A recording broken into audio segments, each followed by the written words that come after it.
Hello everyone, good morning. সবাই কেমন আছো? আশা করি সবাই ভালো আছো, সুস্থ আছো। তোমাদের আশীর্বাদ ও ভালোবাসায় আমরাও বেশ ভালো আছি। আমি টুম্পা চলেছি তোমাদের জন্য আবারও একটা নতুন ভিডিও নিয়ে।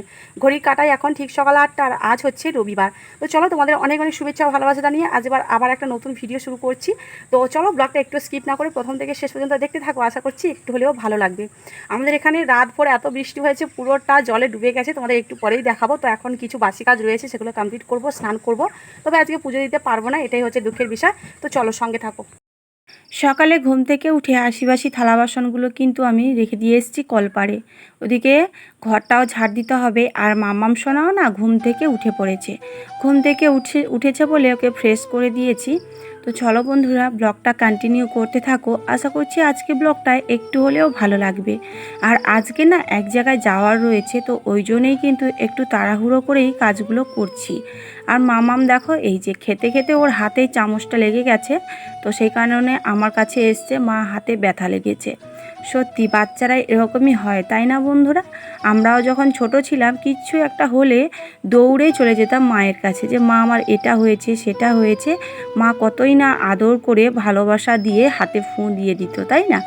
তো সেই সব কথাগুলো এখন নিজেদের ছোট্টবেলার কথা মনে করিয়ে দেয়। এদিকে মামাম সোনা দেখো সুজি খাচ্ছে। গতকাল রাতে সুজি করেছিলাম। ওই যে ভিডিওতে বলেছিলাম তোমাদের, যে ভিডিওটা দেখাতে পারবো না, ফোনে মেমোরি লোড দেখাচ্ছে। তো সেই জন্যে আজকের সুজিটা ছিল, তো সকালবেলা মামাম সেটাই খাচ্ছে। তো এক জায়গায় যাওয়ার রয়েছে, তোমাদের বললাম না, খুবই তাড়াহুড়ো লেগে গেছে। তো ওই জন্য মামামকে বললাম যে তুমি তাড়াহুড়ো করে সুজিটা খেয়ে নাও। তো ও খাচ্ছে, আর আমি এদিকে দেখো বাসি থালা বাসনগুলো এখন মেজে ধুয়ে নেব। আর রাতের বেলা থেকে এত বৃষ্টি হয়েছে, কি বলবো তোমাদের, পুরো ঘরটা না, আমাদের তো মাটির বাড়ি, তো পুরো স্যাঁতস্যাঁত করছে, এত ঘেন্না লাগছে থাকতে, মানে কি বলবো তোমাদের। আর এই যে মানে কলেও জল আসেনি, এত বৃষ্টি হয়েছে, মানে গাছপালা দেখাই যাচ্ছিল না, এত বৃষ্টি হচ্ছে।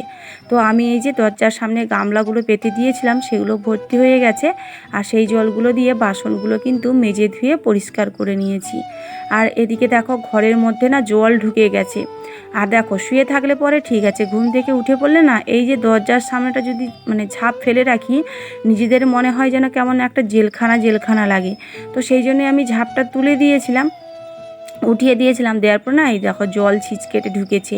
আর মাটিটা দেখেছো তো কেমন স্যাঁতস্যাঁতে হয়ে গেছে।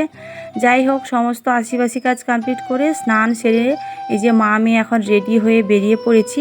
আমাকে কেমন লাগছে অবশ্যই কিন্তু কমেন্ট করে জানাতে একেবারেই ভুলো না, হ্যাঁ। ওদিকে মামাম সোনা ক্যামেরা দেখেই কিন্তু চোখ বন্ধ করে রেখেছিল। তো যাই হোক, চলো একটা টোটো পেয়ে গেছি। এখন এই যে পাড়ি দিলাম। কোথায় যাব বলো তো? তোমরা নিশ্চয়ই কেউ কেউ বুঝতেই পারছো কোথায় যাব। হ্যাঁ, যাচ্ছি আমার বাবার বাড়িতে, জানো। এই যে চেনা গলি চেনা রাস্তা, সত্যি যদি প্রত্যেক দিনও বাবার বাড়িতে কেউ আসতে বলে না, তাহলেও মনে হয় যেন খুবই ভালো লাগে, আর খুবই নতুন নতুন লাগে জায়গাগুলো, ভীষণ ভালো লাগে। এই যে প্রকৃতির সৌন্দর্য, সবুজ গাছপালা, সত্যি মনটা কেড়ে নেয়। যাই হোক, এই যে দেখো আমরা এখন টোটোতে করে যাচ্ছি, আর একটুখানি রাস্তা বাকি রয়েছে, বেশি দূর বাকি নেই। তো চলো বাবার বাড়ি যাওয়া যাক। ফাইনালি চলে এসেছি বাবার বাড়িতে। আর এসেই দেখি বাবা দেখো এই যে মাংসর কড়াই নিয়ে বসে গেছে, মাংস এখন কষানো হচ্ছে। আর মানে এসে আমি ড্রেসও চেঞ্জ করিনি, এই যে ভিডিওটা আমি শ্যুট করেছি, দেখতেই পাচ্ছ আমার বাবা রান্না বান্না শুরু করে দিয়েছে। আসলে না ওই বাবার বাড়িতে আসতে আমার অনেকটাই লেট হয় গো, কারণ একা হাতে সংসারের সমস্ত কাজবাজ গুছিয়ে যখন বাবার বাড়িতে আসার সময়টা হয়, মানে যখন আসি তখন ওই এখন কটা বাজে জানো, এখন 1টা পৌনে 1টা মতো বেজে গেছে।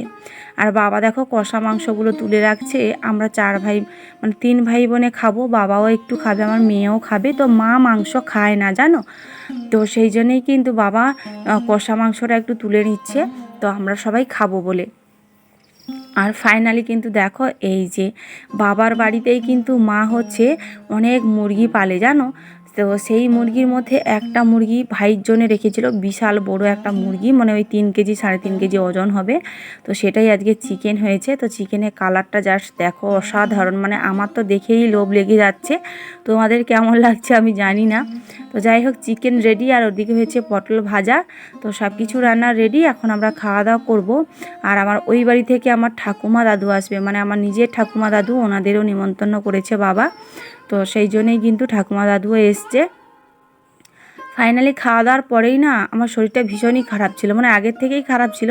মানে আমার না গ্যাস হয়ে গেছিলো, মাথা ঘোরা ছিল বাড়ি থেকে যখন বেরোছিলাম তখন থেকেই বুঝতেই পারছিলাম। তবুও বাধ্য হয়ে যেতে হয়েছে, কারণ কি আমার মামামের জন্যই আমার যেতে হয়, কারণ ওর স্কুল ছুটি থাকলেই পরে ও মামা বাড়ি যাওয়ার জন্য ভীষণ বায়না করে। আর আমার বাবাও বলে যে ওকে নিয়ে আয়, বাবার বাড়ির সবাই বলে। তো সেই জন্য বাধ্য হয়েই, তোমরা তো দেখো আমার ব্লগে, আমার মানে সপ্তাহে একবার করে হয়তো বাবার বাড়িতে যাই আমি। এদিকে দেখো, ফাইনালি কিন্তু বাড়ি চলে এসেছি, আর আমার শরীরটা ভীষণ খারাপ লাগছে। এখন ড্রেস চেঞ্জ করব, চেঞ্জ করে একটু ফ্রেশ হব। তো সেটাই যা, একটু ভিডিও বানাতে হবে, কারণ আমার ওই চ্যানেলটা, আমার ফার্স্ট চ্যানেলে ভিডিও দেওয়া হচ্ছে না, গতকালকেরও দিইনি, আজকে অবশ্যই দিতে হবে। চলো এখন ড্রেসগুলো চেঞ্জ করে নেই। এখন শাড়িটা চেঞ্জ করে চলে এসেছি। দেখো এই যে বাড়ি ফেরার পথে না ঢুকেছিলাম একটু বাজারের মধ্যে। আজ যেহেতু রবিবার, তো আজ কিন্তু আমাদের এখানে হাটবার, ওই জন্য দেখো কিছু সবজিও নিয়ে এসেছি আসার পথে। পটল, তারপরে ডাঁটি কচু, একটু ওল, সাথে রয়েছে টমেটো, আর নিয়েছি শসা, আর নিয়েছি বিচি কলা, জানো। তো বাড়ি ফিরে এসে আমি আর মাম্মাম সোনা 3টে বিচি কলা খেয়ে ফেলেছি। এত ভালো লাগে কি বলবো, গাছ পাকা কলা তো খেতে ভীষণ টেস্টি লাগে। যাই হোক, এদিকে এখন বিছানাটা করে নিচ্ছি। এত মাথাটা ধরেছে তোমাদের কি বলবো, মনে হচ্ছে মানে মাথাটা আমার ছিঁড়ে যাচ্ছে, এত এত মানে জোরে মাথাটা ধরেছে কি বলবো। যাই হোক, আমার হোমিওপ্যাথি ওষুধ রয়েছে, তো সেটা খেয়েছি। আমি এলোপ্যাথি বেশি খাই না, জানো, কারণ আমার শরীরটা মানে ভালো লাগে না এলোপ্যাথি খেলে পরে। আর ভাবছি একটু গরম জল করে খাবো, খাওয়ালে পরে মানে ভালো লাগবে আর কি। আর মামাম সোনা জানো, কিছুতেই ওর মামা বাড়ি থেকে আসতে চাইছিল না, মানে গিয়ে তো থাকতে পারি না কখনো, ওই যাওয়ার আশা করতেই হয়। তো মামাম কিছুতেই আসতে চাইছিল না, ভীষণ বায়না করছিল। ওকে বুঝিয়ে সুঝিয়ে বাড়ি ফিরিয়ে নিয়েছি, কারণ কালকে স্কুল রয়েছে, আগামীকাল, তারপরে ওর 20 তারিখ পরীক্ষা রয়েছে, সেটা বুঝিয়ে সুঝিয়ে ওকে বাড়িতে এনেছি। মনটা ভীষণ খারাপ করছিল মা বাবা সবাই, কারণ আমরা থাকতেই পারি না সেই জন্যই। এদিকে দেখো, বিছানাটা করে নিয়ে আমি চলে এসেছি রান্নাঘরে, একটু গরম জল করে খেলাম। তারপরে এই যে আটা মাখিয়ে রুটিগুলোকে এক এক করে বেলে নিয়েছিলাম, আর এখন দেখো এক এক করে সব কটাকে কড়াইয়ের মধ্যে দিয়ে উল্টে পাল্টে গরম করে নিচ্ছি। ছোটোবেলায় না এরকম দেখতাম, মা এভাবেই করতো। তারপরে না উনানেও আমি রুটি সেঁকতে পারি, তো আজকে গ্যাসেই যখন করছি, গ্যাসেও করতে পারি, উনানেও করতে পারি। রুটিগুলো কি সুন্দর ফুলছে দেখো, একেবারে ফুলে দুখোল হয়ে যাচ্ছে। এত ভালো লাগছে দেখতে, মানে দেখে মনটা খুশিতে ভরে গেল। অসুস্থ শরীরের মধ্যে এসে রুটি ফোলা দেখে আমার মনটা ভালো হয়ে গেছে।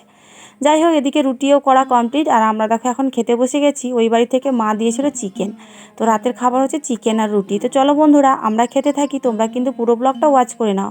আর ভিডিওটা তোমাদের যদি ভালো লাগে, অবশ্যই ভিডিওতে একটা লাইক কমেন্ট করো, আর ভিডিওটা শেয়ার করতে ভুলো না। চলো, সবাই ভালো থাকবে, দেখা হচ্ছে নেক্সট ব্লগে।